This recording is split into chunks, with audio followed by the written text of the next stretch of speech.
Hello everyone, in today's video we're going to be continuing our series on making Legend GT cars, and now it is the year 1986, and now we're hoping that technology is finally going to catch up to us and make it a little bit safer to drive some of these cars. What have we learned so far? The big things first, that just because you have a high-performance car does not mean you can safely operate it, which is supposed to be the point of these cars. The other thing that I think we've discovered in experimenting with these is I keep accidentally making race cars, which is actually pretty funny because a lot of race cars were based on GT cars. So, what are you going to do kind of a thing like that? So anyway, let's get rolling. So we want ourselves a nice 1980s vehicle here. Again, about 2.4 meters. We're going to stick a pretty big engine in this. What I was really hoping is to see something a little bit more sporty. But I'm not going to lie, I'm probably going to stuck with something as boring as this. And even though this is a super duper boring, it's going to give us plenty of room to stick our gigantic 16-cylinder engine in it. It's just, it's painful. It's painful. All right, so we're going to do partial aluminum here. Actually, I believe aluminum is actually going to be weighter. So we're going to stick with that. We're going to go with a space frame because science. Galvanized steel, we're going to be front longitudinal. Double is the way we're going to do it. We finally get a multi-link suspension here, which is awesome. Very, very, very, very, very good, but very expensive, prestigious suspension here. So thank God we've got this finally because it's going to make a big difference in the handling of our vehicle here. So engine, we're just going to keep building new ones until something bothers us that says we shouldn't. 1980s S. And I'm just going to call it 1980S. Why not? We're going to stick with a 16-cylinder engine. We're going to go ahead and do everything we've done before. Very tempting, of course, to add in the 5 valves here. It's not going to make that much of a difference performance-wise. And we already have a problem because we can't fit the engine inside, which... oh well, we'll figure it out in a second, I'm sure. We'll do, again, this is our standard size here, 6.3. So that's going to get us, we're not going to do a front-wheel drive car here. We're going to do an all-wheel drive today, and that's going to give us a little bit better room. But that thing is awesome. It's just so menacing looking here. Swinging over here, we're going to go ahead and grab pretty much the standard equipment here. Nothing too weird here. I'm not doing anything weird, just kind of keeping it sort of simple. Swinging over here, our compression ratio, we're not going to put a turbocharger on it. That was a disaster last time. Not going to do that. We do have VVT finally. That's going to make our intake a little bit more efficient, so it's going to help us with efficiency. We're going to go ahead and set our RPM limit to 7. It's probably not going to get that high. I want it to get that high. It's just not going to happen. Turbocharger, no thank you. Moving on. Injection, we have nice per cylinder now. Of course, we have performance high here. We're going to use premium fuel because science. And let's just swing over here. We're going to grab ourselves some tubular long, which looks good. We're going to do this, grab this, straight through, and what do we get here? So out of the box, we have to take a look at our stability. We're going to get up to 7,600 RPM, which is really high. That's just starting to get up there. I'm actually impressed. Like I said, our goal here is to make one of those really obnoxious kind of engines later on. So before I even start touching this thing, we're looking at 473 horsepower. We have a we haven't even utilized all of our octane here, and we have plenty of optimization to do here that I'm seeing right away. Headers are pretty good this time, which that never happens, I swear. So intake manifold, we'll make that just a tiny bit bigger. It's going to give us a little improvement in power, which is always helpful. Headers are perfect. I'm not going to change it. Exhaust, I don't think I could change, so that's actually pretty good. So wow, this is like the first engine we built so far that's actually pretty decent. We have some underutilized fuel octane. That doesn't surprise me in the slightest. It just means we need to come over here and jack up my compression ratio a lot. What it's going to do now is it's going to see the engine bay is quite full. Let's see here, 287, 482, 482.8, 483. Boop. I feel like closest without going over, right? So that leaves us with 483 horsepower at 7,100. So that's decent. That's not bad. That's not bad. There's a little couple things we could do here. If we want a little more power, what we could do is we could stiffen the springs up. And what that will do is that will, it's too much, too stiff. I meant soften the springs. I did it backwards. Leave the springs alone. So what we could do here, of course, is we could increase this just a little bit, which is going to get us a little bit closer to that goal that we're imagining here. That's going to hurt our torque a little bit, but it's starting to look pretty good. It's a 600 horsepower here, and it's a 610, 617. Are we going to get any higher than this, or do I have to stiffen up the springs? Oh, I went too far. Let's see here. What does it recommend? 8,800 is not correct. So now the next thing we could do is we could play with these a little bit, stiffen it just a little tiny bit. I think we're going to get about 650. There we go. Now we're powerful. Okie doke. That's sweet. 650 horsepower. That's a lot of engine. It's literally making me stutter. That's so much engine. So let's see here. Manifold size. We can make that a little tiny bit bigger. Actually, did too much here. We need just enough. Just right, as I like to say. Just right.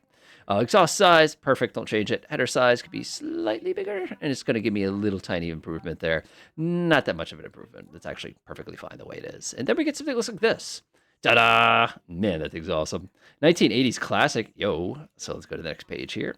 And wow. Let's give this thing a listen.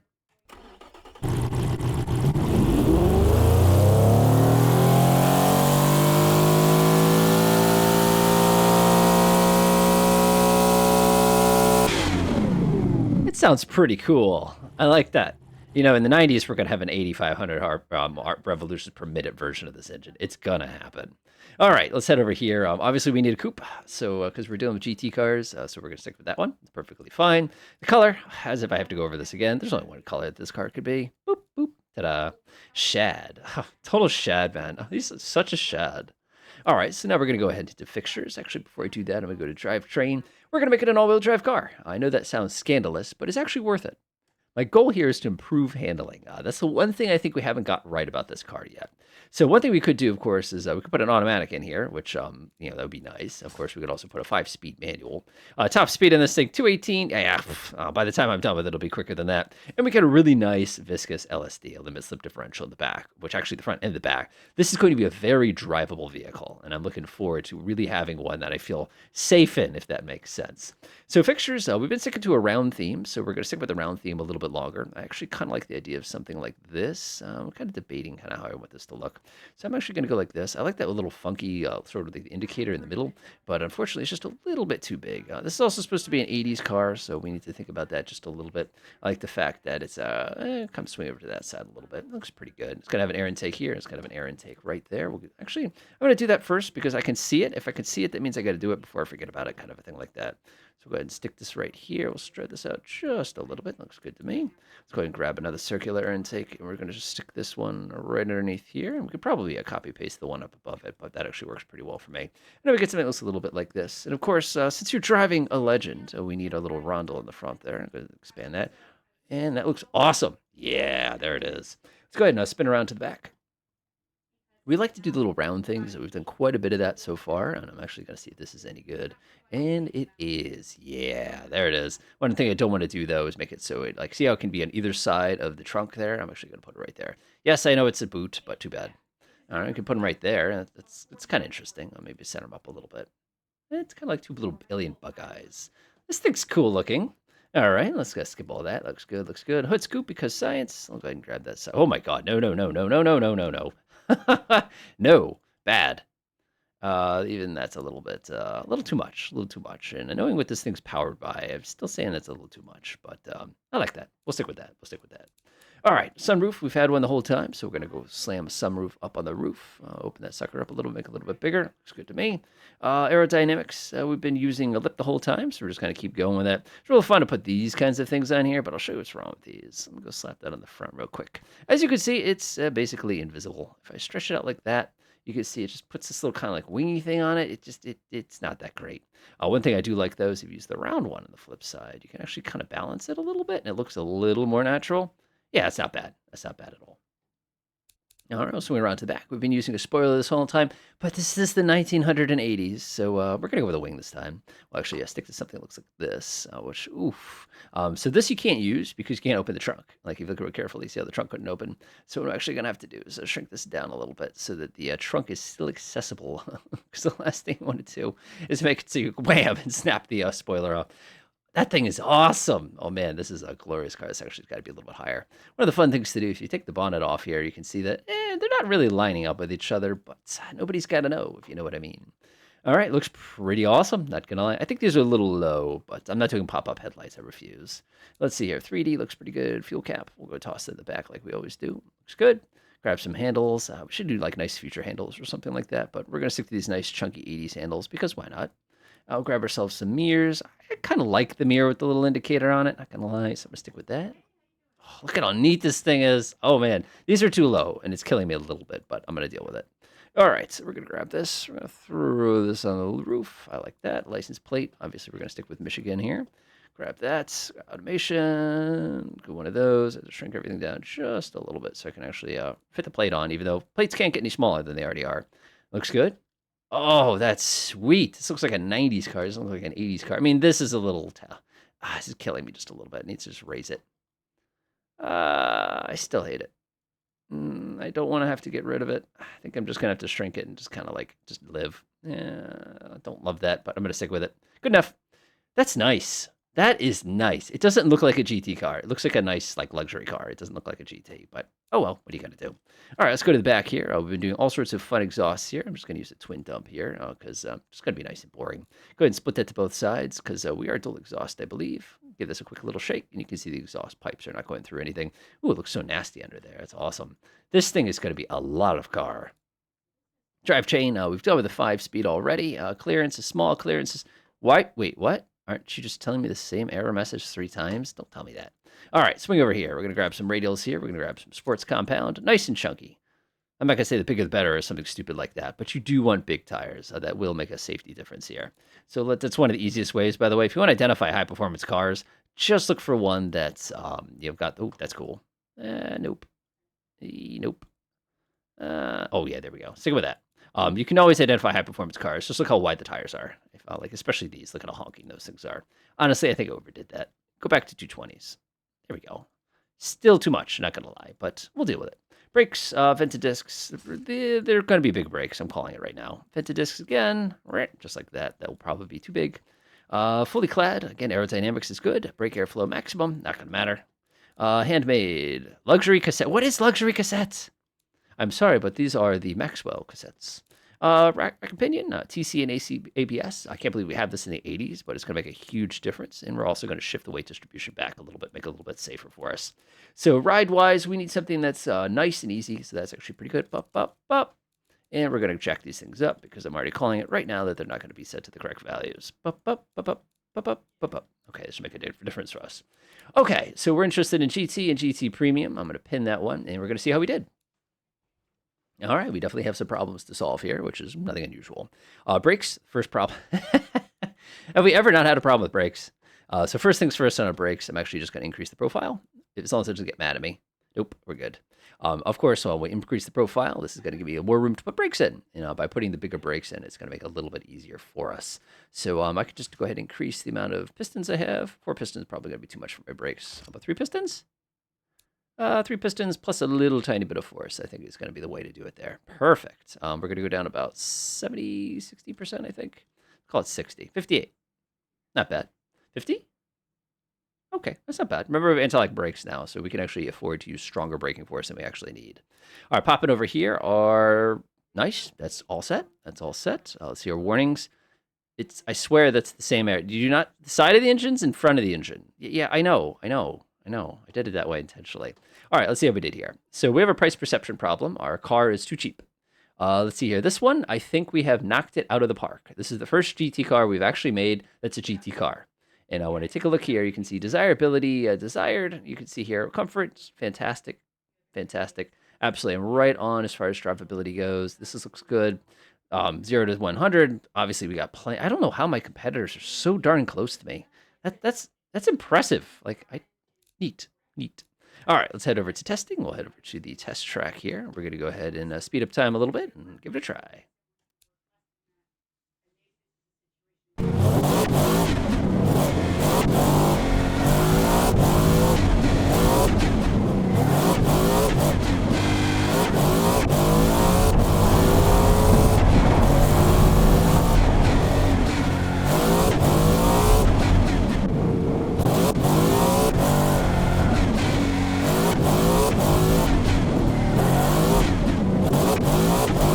Wow, it's only about 2 seconds quicker.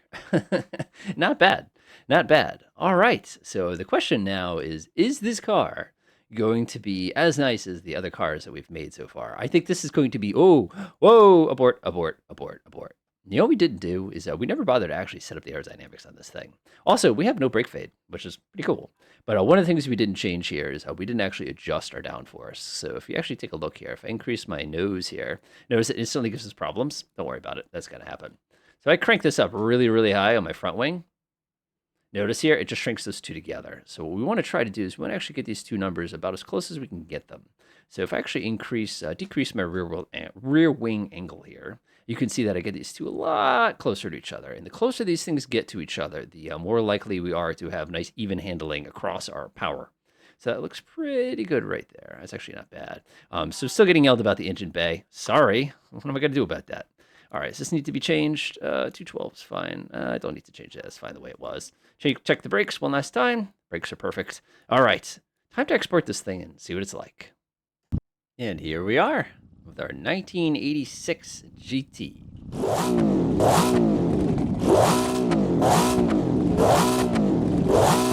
I should be a little nervous about that. That's probably not very good for the vehicle. All right, let's take this. Oh my gosh. Oop. Guess we are a third-person vehicle. What a bummer, but we'll deal with it. Also, it looks really funky, but we'll deal. All right, let's go.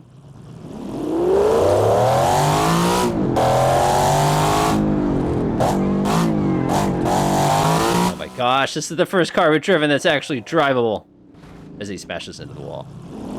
So, first initial thoughts here is the all-wheel drive makes a huge difference as far as stability goes. Like, I'm actually getting a little bit of understeer here, but you can see if I just let off the power, I can just let the nose just kind of come around on its own. That's awesome. The anti-lock brakes are a godsend. They really make this thing easier to drive. The V16, the power is just so even, and I can see it just went off the road there. This is really hard, not in cockpit view. I don't know how people drive like this. It feels like it's not as powerful as some of the things we've driven, but it's really because the power comes on so much more evenly than everything we've driven so far. Look at that! Look at that! Sounds very angry. Again, I think I've accidentally made a race car again. That's okay, though. I hate the downpipes. Those things are so hideous.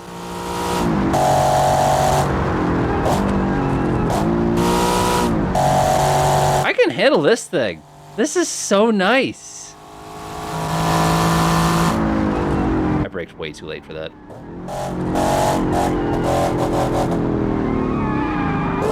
I don't know why it does that.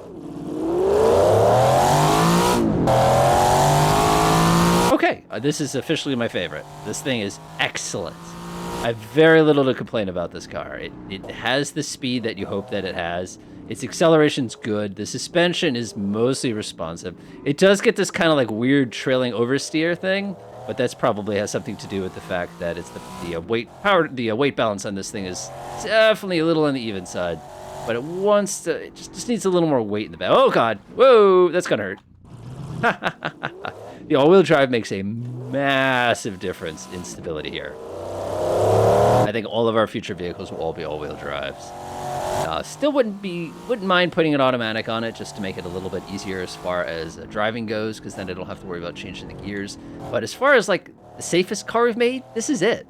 You know, we've made a lot of 80s cars, and they're very rarely my favorites. And this one is definitely going to be one of my favorites if I knew how to drive it properly. Just love it. It's amazing. Now, one of the fun things, we're going to take the scenic route here. One of the fun things to do here is let's put it on sport mode. Oh, that's different. Oh, I don't know why I had so much trouble with that. Love it. Look at how quick this thing accelerates. Oh man, that is crazy. We're gonna go off again. This thing's not that it's hard to drive, but it's so much faster than everything else we've used so far that it just like you have to actually like be really careful with it. It's stable and everything, but like I couldn't get the line right. I didn't need that mirror anyway, apparently. Not affecting my aero damage, or for you guys who did Grand GTR, you've got some aero damage. Aero damage. Come back to the pits. Oh, I love that. Oh, I don't love that. Yeah, this is nice. I keep saying that as I crash, but like, of all the vehicles we've done so far, this is the first one that actually feels like it should be. So I'm very curious what happens when we get to the 90s. I have a feeling technology is going to really, really make a nice car, but we'll find out. Enjoy.